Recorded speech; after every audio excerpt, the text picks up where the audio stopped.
The Last Stand is a legendary zombie flash game that came out in 2007 and blew the minds of anybody that was lucky enough to play it, and it still does to this day. After 17 years of being out, still being such a unique experience in the zombie genre, the most oversaturated genre probably in entertainment in general. Outside of the Last Stand trilogy, there's nothing that really comes close to the experience the Last Stand provides you, and that is incredible considering how popular this game was. And I want to make it popular again, because yes, Flash is dead, but the developer of the Last Stand trilogy has uploaded the games to Steam, and I just want you guys to go over, support the developer, and give yourself a nostalgia trip and a really fun zombie experience, because this game is fantastic. Playing it again as an adult, I get the same excitement and wonder as I did as a 10-year-old, and probably even more so because I can appreciate all of the little details that have been put into it. This video is only for the original Last Stand game.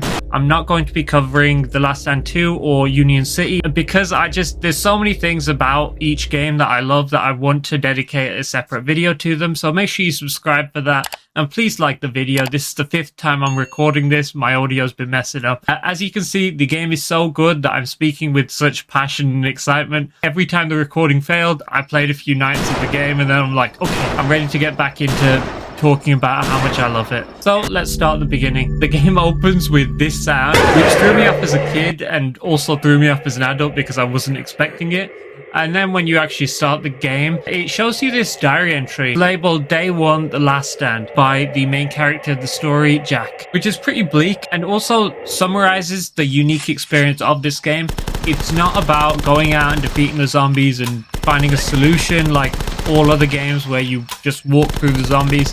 This is a war of attrition. This is trying to survive till the next day, just hoping for some governmental body or someone else to come save you. In the diary entry, he goes over that he finished a makeshift wall and he hopes that it will keep the zombies out for a day. And in the morning, he will go and look out for better weapons and survivors that can help him.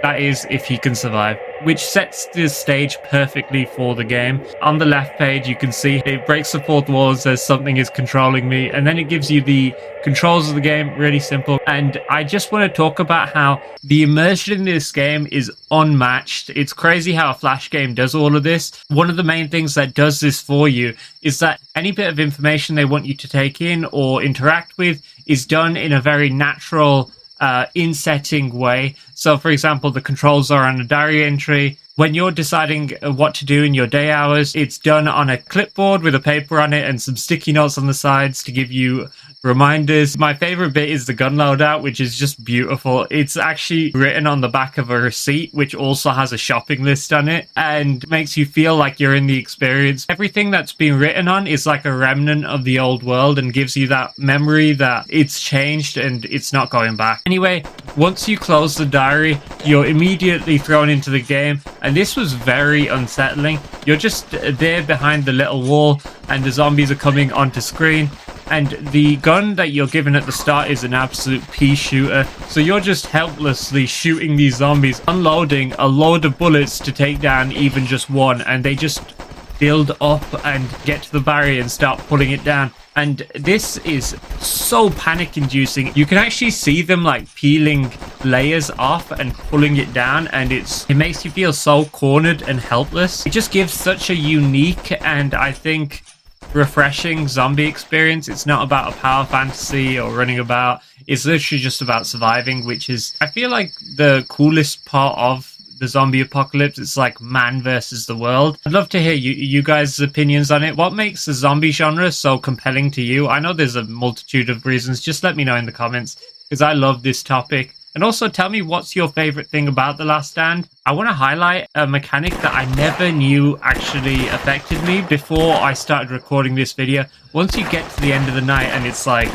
stressful, you actually see the sky brighten and the sun come up, and I think that's such a beautiful and relieving mechanic, you really feel like all the tension just come at you. It's actually very similar to Five Nights at Freddy's, where you're just waiting for the time to go from 5 to 6, and the relief you feel in that game when you're just waiting for that, especially when your power's down, it's the exact same experience, which is really interesting. And then they give the perfect break for the player. So it goes from this really intense, panic-inducing situation of just fighting for your life to the daytime, which is just flipboard. What are we going to do for the day? Let's allocate the 12 hours. But in this time, it's also quite stressful because you have to balance between rebuilding the barrier that was just torn down by the zombies in a situation that's escalating in danger and difficulty. And the difficulty scales really well. I feel like it always puts the player on the back foot. You are always in that survival mode where you're not focusing on offense, you're just focusing on getting them away from the barrier and hoping to survive the night, which is central to the game's whole experience. Although, when you get better, it's very fun going on the offensive or to invest in looking for new weapons, which you will need, or new survivors that can help you in several ways. And I really like the survivor system in this. Firstly, during the night, they actually line up and shoot the zombies with you. They actually cover more ground at the barricade and get better weapons as you get more survivors.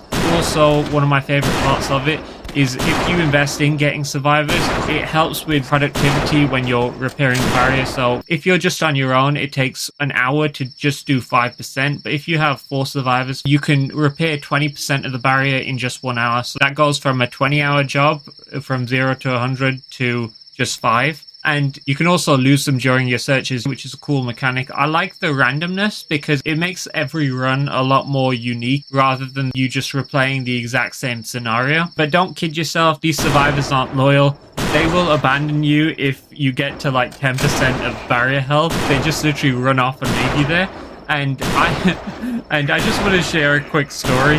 I just beat the game without repairing barriers at all. And the funny thing is I was on a 0% for like 6 days, and every night they would just stand at the barrier and then sprint as soon as the night started. And this also happened on the last night where the rescue comes for you. So I'm just imagining that all these survivors that snaked me out just didn't get the helicopter rescue.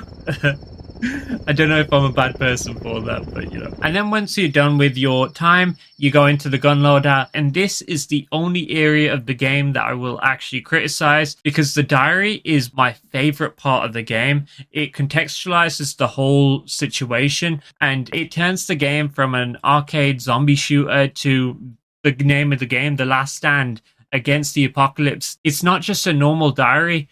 These entries are literally documenting the collapse of society, and it builds so much fear and hope and then hopelessness. He talks about how the news says they should be dying off as time goes on, but they've just started sprinting instead of walking, so they're getting stronger. It goes back and forth, and it's also a really good way of telling the player about new mechanics. He mentions the fatties, and I love that mechanic, how they're fat, so they just take more bullets. He talks about the visual variations, coincides with story events. When the TV stations go down, you actually see somebody with a camera and another person with a mic coming at the barrier. When you see all the people in orange jumpsuits, Jack thinks that means that the prison system's been overrun. And then you see soldiers at the end, and he hopefully says, if there's zombie soldiers, hopefully there are alive soldiers. But that doesn't really end up happening. And you're probably wondering, where's the criticism in that? The criticism is that the diary is an optional thing. I would love for it to just pop up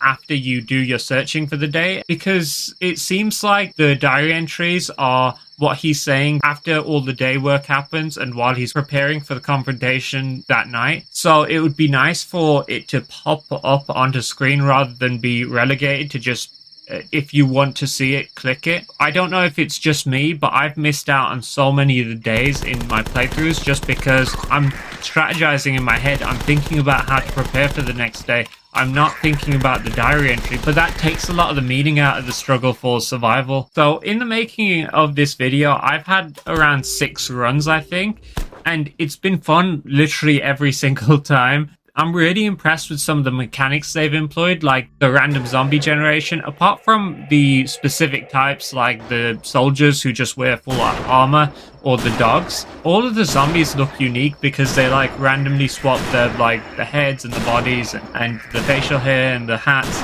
So it looks pretty unique every night, and the variations are all awesome.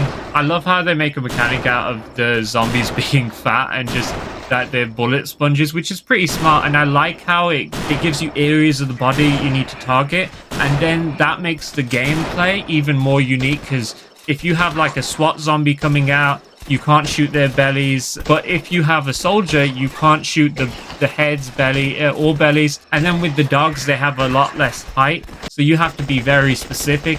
And if a dog's coming down here and a SWAT zombie's coming up here and there's a fat one, you have to decide which to go for first and which area to shoot.